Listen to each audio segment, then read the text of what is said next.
And we kick off this evening with a look at the cinema. I'm not a complicated man. I like cinema. It's beautiful, beautiful cinema. Cinema history come to life. I found my solace in the small cinema I went to every Thursday night. I'm a professor of cinema. I go to the cinema for the stories. There was no competition between the cinema and seminar. I mean, it's not within the realm of conventional cinema. And now, here's Pace and Johnson with a cinema review.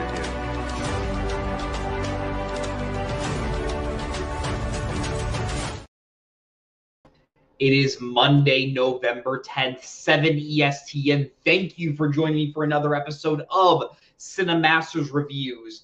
Feeling a little under the weather tonight, not going to lie, just want to give everyone a little bit of a warning, but I wasn't going to let that stop me from putting on the show tonight because I was able to, I don't know why I have the like and subscribe banner up. I hit the wrong one. Welcome everyone, once again. Proof that I'm feeling a little under the weather tonight. Mistakes might happen, but thankfully I got all my notes down. Saw some really cool movies. Excited to talk with you guys tonight. We're going to be reviewing Predator, Badlands, and Die My Love. I say we jump right into the show. Starting with our first review of the night, Predator, Badlands, directed by Dan Trachtenberg. This is the sixth film in the Predator franchise, ninth if you count the Alien versus Predator films. This is the second one directed by Dan Trachtenberg. He directed the incredible 2022 film Prey. In fact, if you ask me, it's probably my favorite Predator movie they ever put out. And he is directing the newest entry. This one finally getting a theatrical release because if you remember, Prey did not get a theatrical release, being dumped straight to Hulu. I hope Disney in 20th Century realized that was a mistake, and they clearly did because they ended up putting this one out in theaters. This is the first Predator movie where a human is not the main character, but instead a predator themselves, also known as the Yautja. This one follows a Yautja by the name of Drek, who ends up getting stranded on a alien planet by the name of Jenna, and he is trying to hunt down a specific alien creature called the Kalisk. If he's able to hunt down the Kalisk, he can bring it to his father. And Drek, who has always been this disgrace of his clan, always known as the runt of the Yautjas, can hopefully gain honor in killing this giant monster. On the way, he meets a Weyland-Yutani android by the name of Thea. Weyland-Yutani, you might be saying, wait, isn't that an alien? Isn't that something from the Alien franchise? Well, this movie now apparently just makes canon that Alien and Predator are in the same universe. Doesn't really get too much into that, but Thea, played by Elle Fanning, and Thea and Drek end up scounging around the planet of Jenna in order to find the Kalisk, as well as find other alien creatures. The Predator franchise is a franchise that I do like, even though I don't think most of the movies are or maybe not most of the movies. I think there are a good majority of the movies that are bad. I don't like the Predator movies as much as the Alien movies, but I do think there was a lot of fun. I think that first Predator movie is kind of like a quintessential action movie. Phenomenal cast with Schwarzenegger, Carl Weathers, Jesse Ventura, really great practical effects with the Predator. Predator 2, really stupid action movie set in Los Angeles with Danny Glover just going insane as this cop. But it kind of is a little bit of like so bad it's good. Predators, I know a lot of people really like Predators, the 2010 movie with Adrian Brody. It's a movie I like. I don't like quite as much. The casting is not that great. I think Adrian Brody is super miscast as the lead of that film. I don't think Topher Grace is that good. But I do understand why some people like it. And The Predator, the one from 2018 with directed by Shane Black, I think was pretty terrible. Honestly, there is some offensive stuff in that movie, but I think it's just so incompetent and so stupid that I don't even find the effort in getting offended in that movie. And then Prey, I just think was excellent, just making a prequel about the Predator, about this Native American woman trying to hunt down this one singular predator in the woods and where that goes. So I was pretty excited for this, knowing that the same guy that made Prey was going to be making this film. And while I can say this is a very different Predator movie from Prey, as well as a very different Predator movies from all the other Predator films, I can say that Dan Trachtenberg once again has his track record as a filmmaker and as a ambassador to this franchise. Once again, it is very much well earned, because I think Predator Badlands is a very, very fun sci-fi movie that ends up being, in my opinion, one of the better films in this franchise. Honestly, I was not expecting the idea of centering a Predator movie all around the alien to work so well, because something I do find that is so interesting about the creature of the Predator is that there is so much mystery behind it. We don't really know the rules of why these creatures are sent from planet to planet in order to hunt these seemingly impossible prey. And part of me was thinking, like, would a movie that shows you all the rules of these creatures and all the rules of the planet, would that just kind of take away a little bit of the mystique? And while I can understand the complaint that maybe it does, it didn't really bother it for me, because I just think the cool sci-fi rules that this movie sets up, the cool like culture of the Yautja, how they are so barbaric, and how there's just so little English dialogue. Like, the opening of this film is Drek hunting different creatures with his brother on the Yautja homeworld. I believe his brother's name is Quay. And it's no English dialogue. It's just grunts. If you've ever seen a Predator movie, you know they talk in like, I guess I'll try to do a Predator impersonation, just like a awful impression. But it really is just that. And I was surprised how locked in I was to seeing these Predators talk. And when Drek goes to Jenna and when he starts surviving, I was really engaged in the lack of dialogue. At the same time, when Thea is introduced, when different elements of Weyland-Yutani on the planet of Jenna, when you realize why Thea and her sister Tessa, by the way, Elle Fanning is in dual roles in this movie. She's really good, and I'll get more into her. When you understand more of what's going on there, maybe takes a little bit of the mystique a little bit away, but I think when this movie shines the most is when you have Drek and Thea on Jenna just hunting down different alien creatures, trying to survive, trying to find ways to survive out in the wilderness, and just seeing all the cool effects that this movie throws right at you, which is different from a Predator movie, because usually we are focusing on a human that's trying to survive from this impossible like hunter in the Predator, and finally having the narrative flipped where the Yautja is the good guy is a really cool twist. Also, I'm just gonna, like, the design of the Predator is one of the great movie designs of all time, as far as I'm concerned, with like the cool like metal dreadlocks and like the horizontal face. Really cool design, and I do really like the concept of watching Drek trying to take down this giant alien creature. It is a very simple arc of just character thrown into a unfamiliar world in order to try and hunt this big game prize. Honestly, watching the movie, it felt very video gamey, but I don't mean that in a bad way, because I don't think I needed like a ton of like really complex narrative themes. I think keeping it so focused on the main character of Drek and why he needs to hunt this Kalisk, and why he feels so ashamed to be a part of this family that is of these strong hunters and that pride themselves on taking out these big prey. And he feels like he needs to kill the most ferocious monster in the entire galaxy in order to gain approval from his father and from his tribe. You understand where our main character is coming from. Looking at my notes, while Drek is a super interesting character, I will say the person that steals the show in this movie is Elle Fanning as Thea and Tessa, but specifically as Thea. Tessa is sort of like the main antagonist of the film. We learn that she is on Jenna in order to harvest different alien technology, and she wants to take down the Kalisk as well. And as the movie starts going on, realizing that a Predator is on Jenna, she wants to take the technology of Drek in order to use it to strengthen Weyland-Yutani.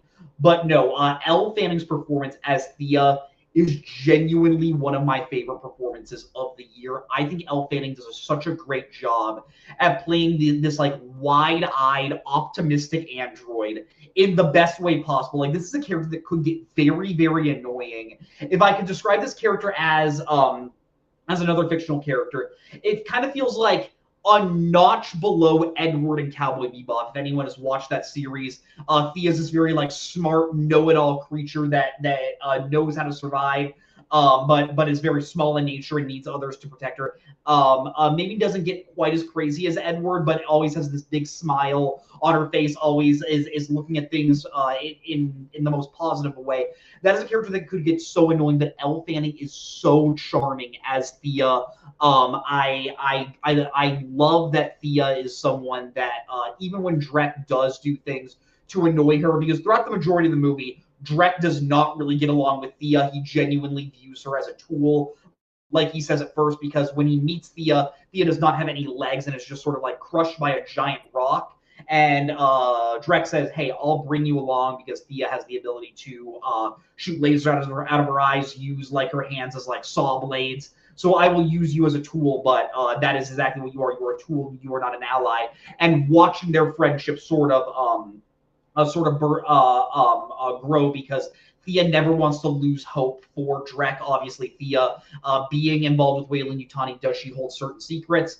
You'll have to see the movie to find that out. But Elle Fanning is so good as this really fun and just kind-hearted character that also looks at the world from a realistic point of view. And with her being an android,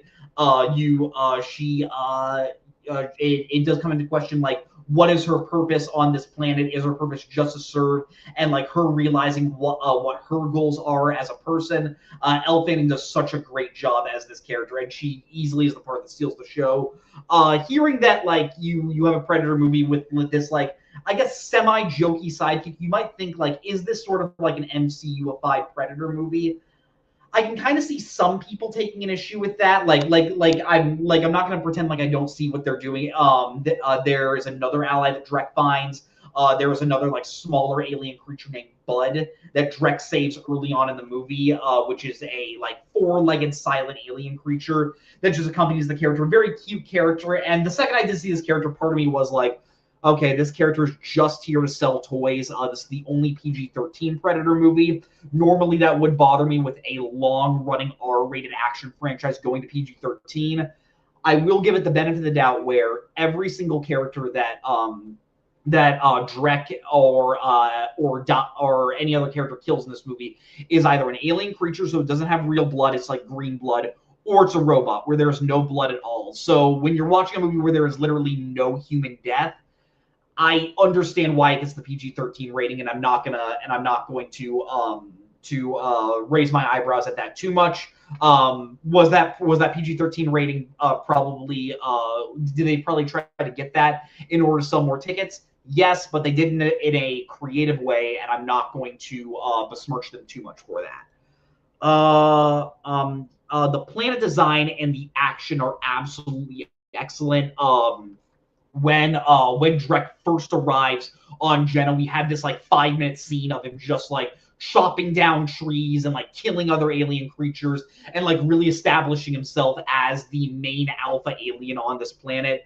And the design of Jenna is super green, especially compared to the Yao Zhou world, which is very like dark gray and like very darkish orange. When you arrive on Jenna, it feels like a breath of fresh air, because it feels like you're on like Pandora from Avatar, with how like blue the water is, with how unique all the alien creatures are. And yeah, like I said, the action is excellent.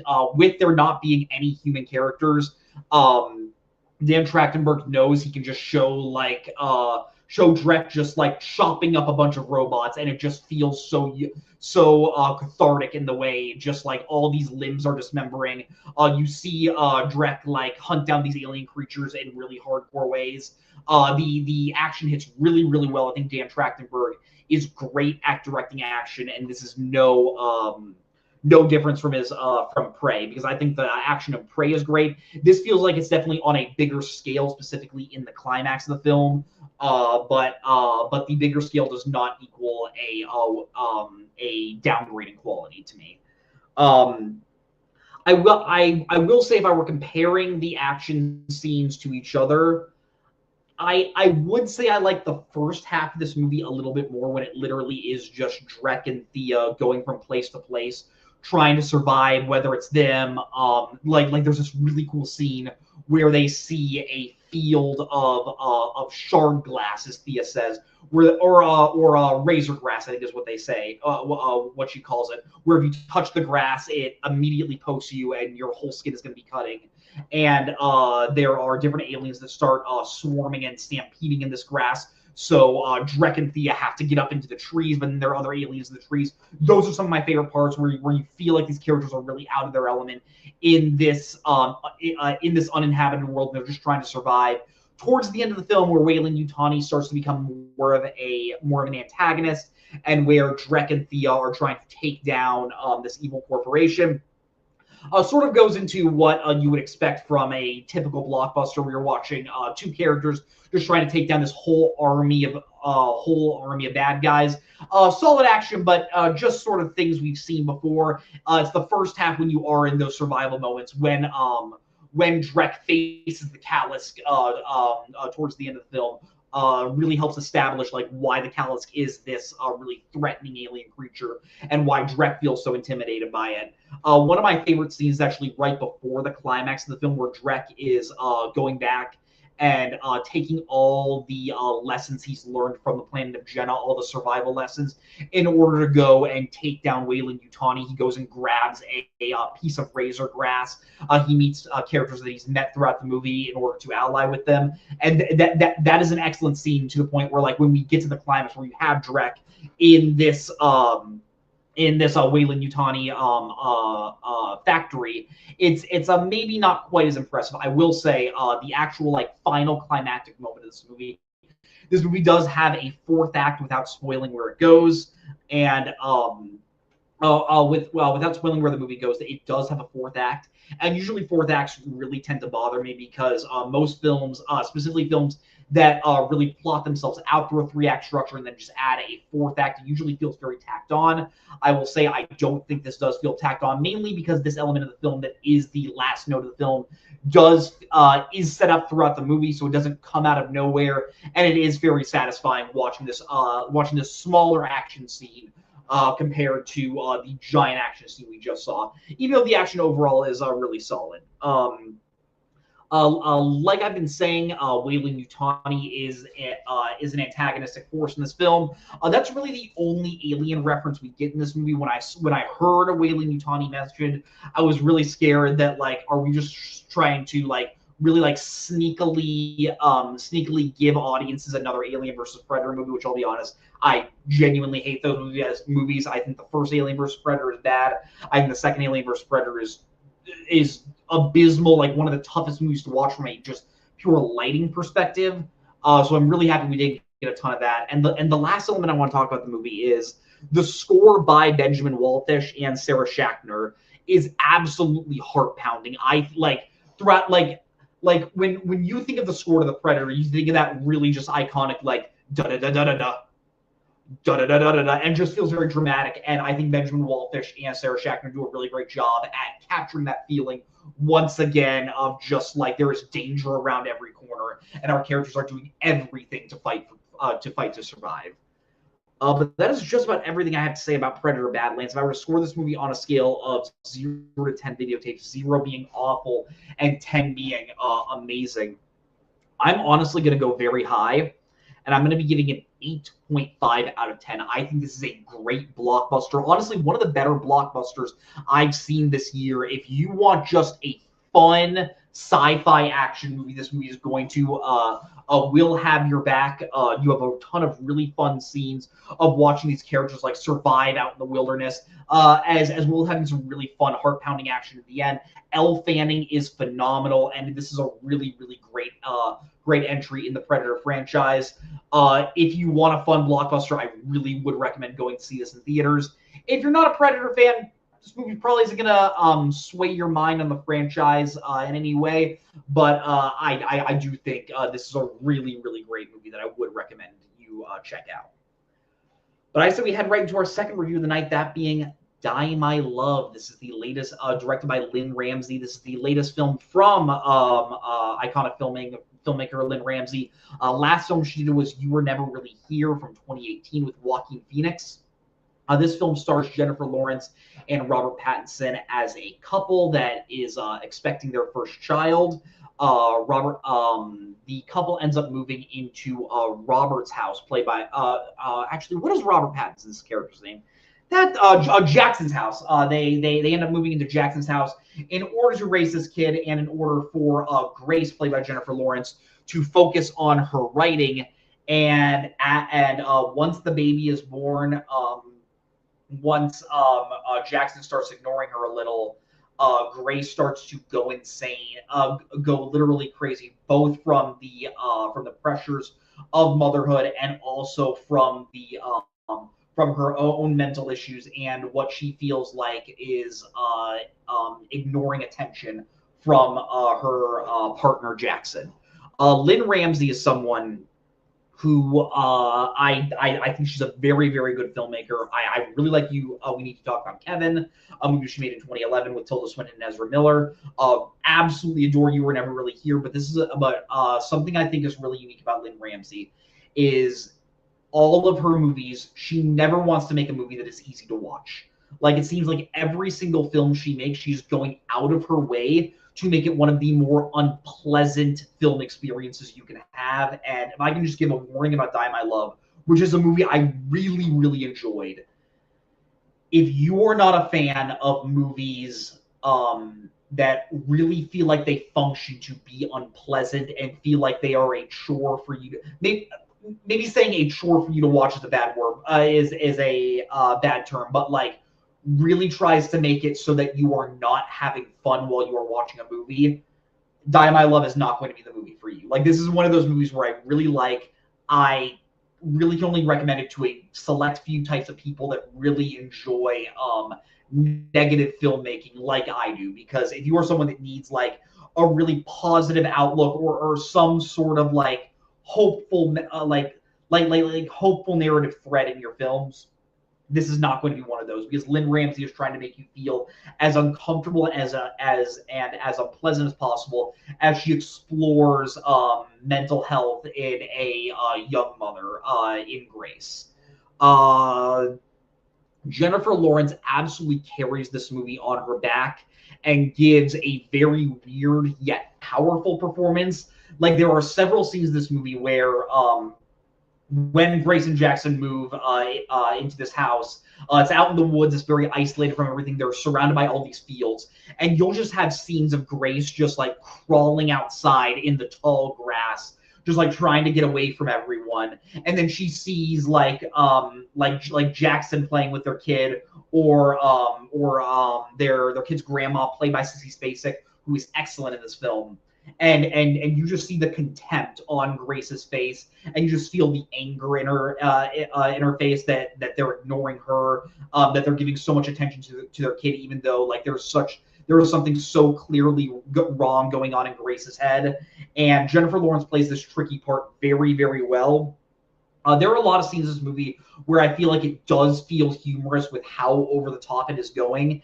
And part of me was thinking, like, is this purposeful, or is Lynn Ramsey going too over the line? But I do think she did have a grasp on the script, where I do think that the scenes where it does feel like we are going into a comedic tone, that did feel purposeful to me. And I will give Lynn Ramsey the benefit of the doubt. And I think Jennifer Lawrence carries this material in such a delicate way to make this performance seem very, very powerful. So much of this movie is on her back, and she is excellent in it. Movie has a pretty solid cast. Robert Pattinson is very, very good in this movie. He plays Jackson as a very tired character, as someone that very much knows that there's something going on with Grace, but he doesn't really want to.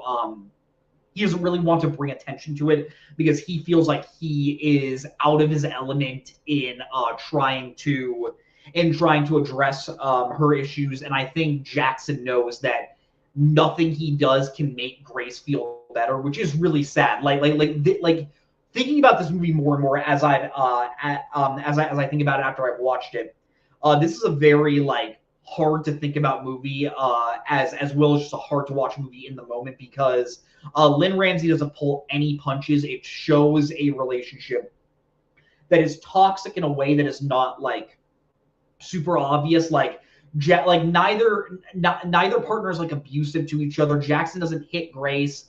Grace is just naturally just feeling alone in this world, and Jackson just has no idea what to do, and no one around Grace really knows what to do. And Pattinson does such a great job playing this character that's just super depressed all the time. There were a ton of great scenes that Grace has with Jackson's mother, played by Sissy Spacek. It's always super fun to see Sissy Spacek. She's a legendary actress. Jackson's uncle is played by Nick Nolte. He's having just like doing what Nick Nolte does best, and by that I mean just going absolutely insane and feeling like he's always a powder keg, just waiting to explode.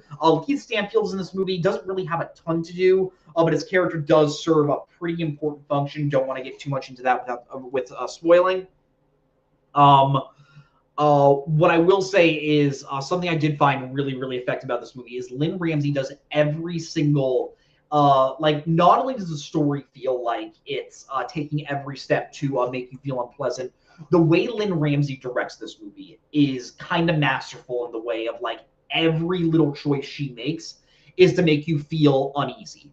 The cinematography, like, you'll have characters just walk into a room and it'll have a really uncomfortable close-up on just like an object. And there's nothing really wrong with the object.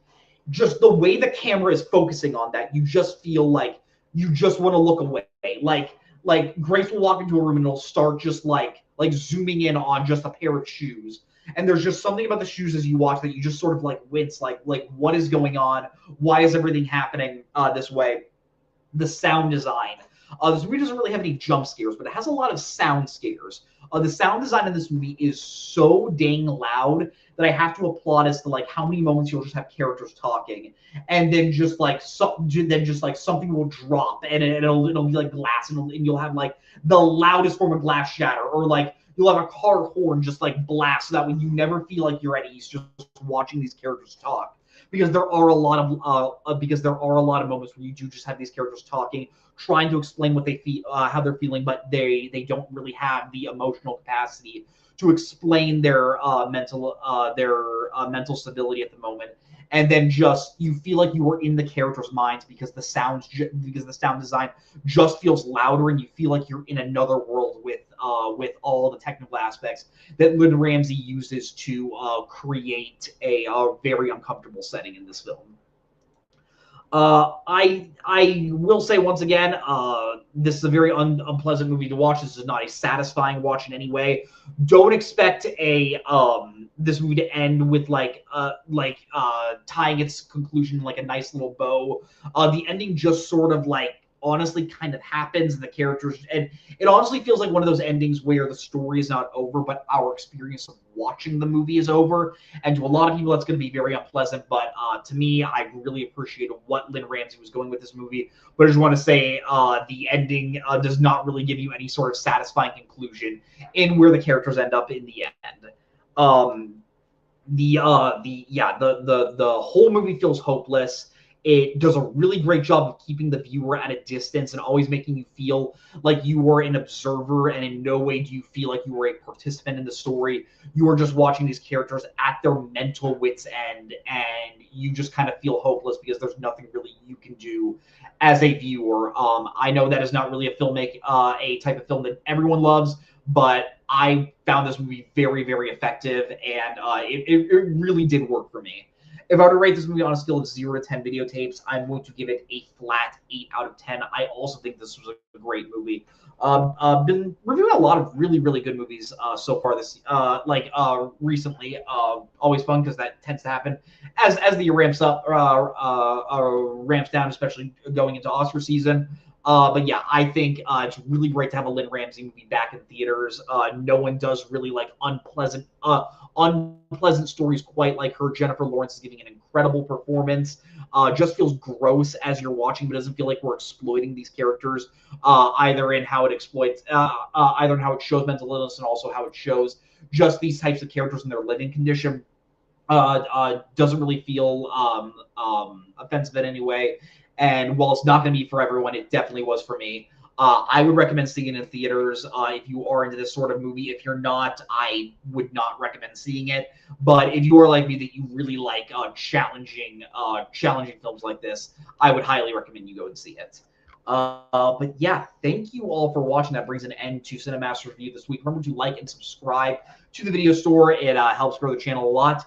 Next week, I'm going to be reviewing Now You See Me, Now You Don't, the third film in the Now You See Me franchise, as well as The Running Man, the remake of the 80s film, directed by Edgar Wright and starring Glenn Powell. Both those movies are probably going to be a little bit more cheery and a little bit more fun to watch than Die My Love. But regardless of that, thank you all for tuning in. And as always, watch. And the award for most vapid film review of the century goes to... Okay, movie review. Okay, I thought it was beauty. And he's now in cinema hell, where one day we'll all be reunited. This is me at the Regal Cinema crying as I did through much of the film.